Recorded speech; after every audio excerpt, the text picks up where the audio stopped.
Honorable President of India, Mr. Ramnath Kovind, to kindly address us.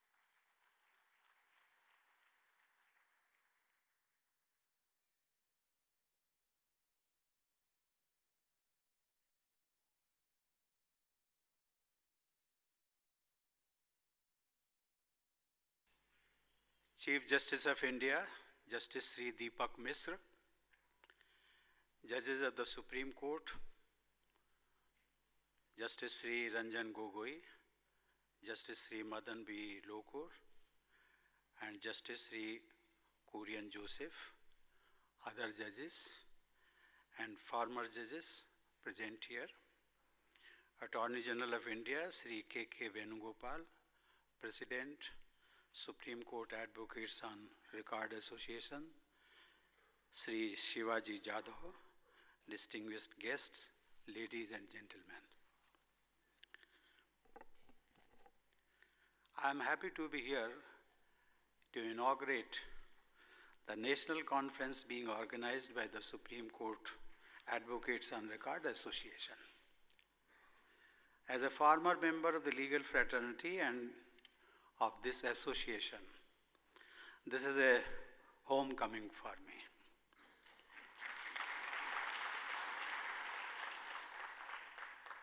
Advocates on Record have a proud tradition. As per the rules of the Supreme Court, they are the only legal professionals entitled to act and plead on behalf of a litigant before the Supreme Court of India.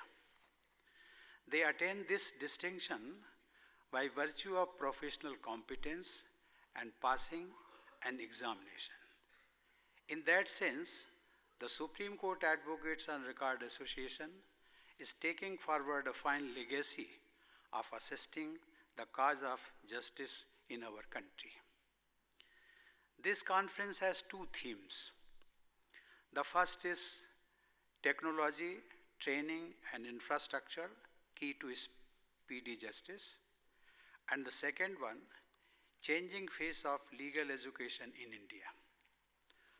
Both these subjects are very important by themselves, as well as for quick and efficient delivery of legal services, verdicts, and justice to our fellow citizens, especially to the poorer, needy, and the middle classes, and the traditionally weaker sections of our society. India's judiciary is respected across the world as an upholder of justice for the defenseless. It is also true that our judges are overburdened by the sheer volume of cases. As a consequence, the Indian legal system is marked by long delays. As I understand, there is a backlog of 3.3 crore cases in various courts of the country. Of these, 2.84 crore cases are in the subordinate courts, another 43 lakh are in the high courts, and about 58,000 in the Supreme Court. There are many reasons for such delays. There are infrastructure gaps and considerable vacancies, particularly in subordinate courts. There is a culture of seeking adjournments as a norm rather than an exception.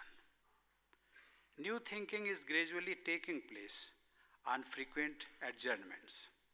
I have been told that the judiciary is making sincere efforts to curb this practice. I am confident that the members of the entire legal fraternity will also resolve not to seek adjournments except in absolutely unavoidable circumstances. It has been observed that various governments and government agencies themselves are party to many cases of litigation. I must commend the Government of India for making a sincere effort to reduce this number. Several remedial measures have been taken in recent times. For example, the government has enhanced the threshold for filing appeals in tax disputes in various tribunals and courts. In the Supreme Court, the threshold has gone up from rupees 25 lakh to rupees 1 crore. The government has also decided to withdraw many pending appeals. The government has piloted the enactment of the Commercial Courts, Commercial Division and Commercial Appellate Division of High Courts Act 2015. This aims at efficient and fair disposal of complex commercial disputes, especially of high value. It eases business procedures. Further amendments have been made to this act in 2018. They will benefit small investors involved in disputes of even 3 lakh rupees. There has been a conscious rationalization of tribunals. 36 identified tribunals have been merged to form 18 tribunals. This prevents overlapping of jurisdictions and provides greater clarity in ensuring early solutions and justice to aggrieved parties. These are only some of the measures that the government has taken. There are so many more. Technology can be a great enabler of justice.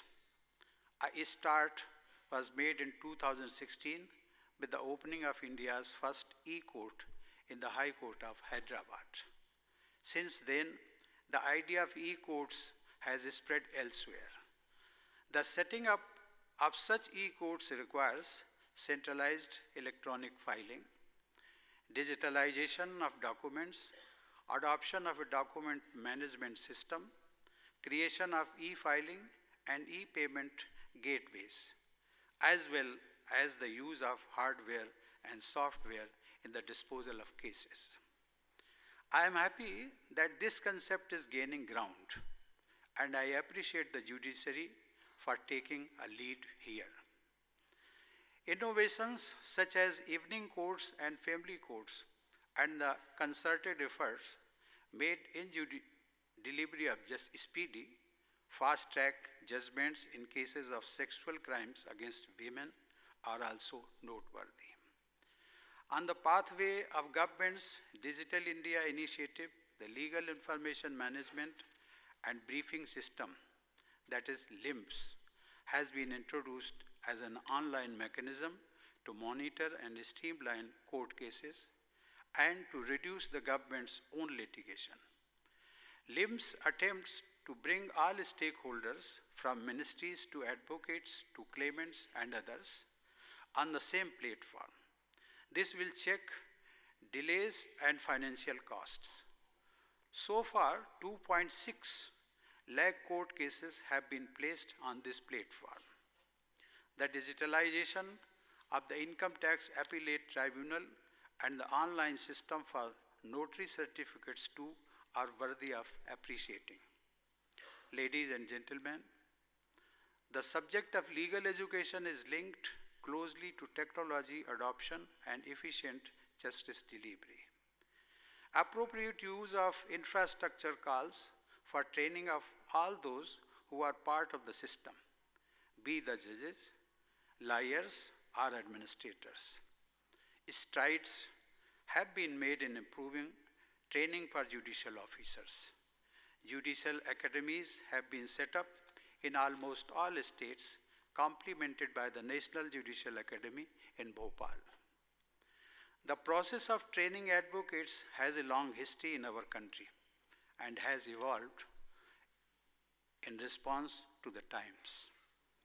After independence, the first step of reforming the structure of legal education was taken with the enactment of the Advocates Act 1961.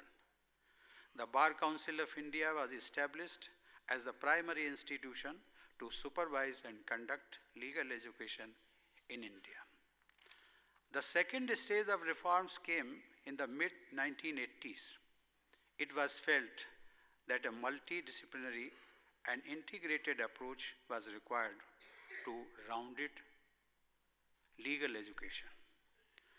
This resulted in the setting up of deemed universities where over a period of 5 years, a wide range of subjects are taught to prospective lawyers.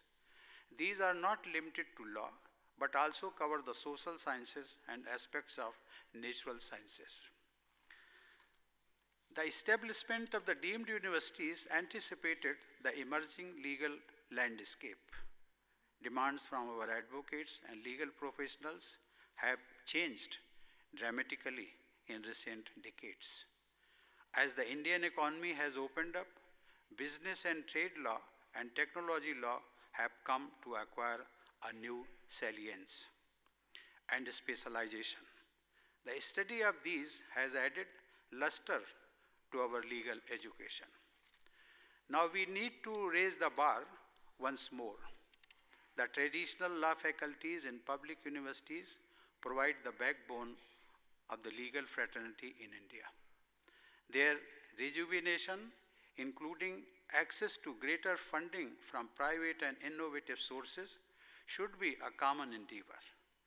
When it comes to private law schools of a certain stature, the Bar Council of India could consider providing greater autonomy, perhaps recognizing them in the manner of institutes of eminence.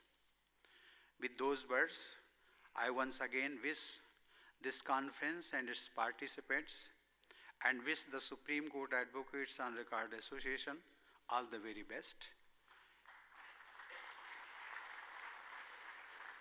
It is for you to ensure that deliberations in some manner help bring efficient and affordable justice closer to the weakest and most vulnerable among our fellow citizens.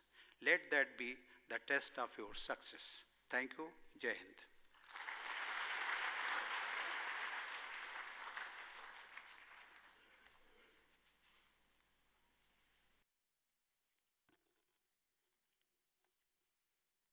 Ladies and gentlemen, please join me in thanking our Honorable President for his time and his thoughtful work.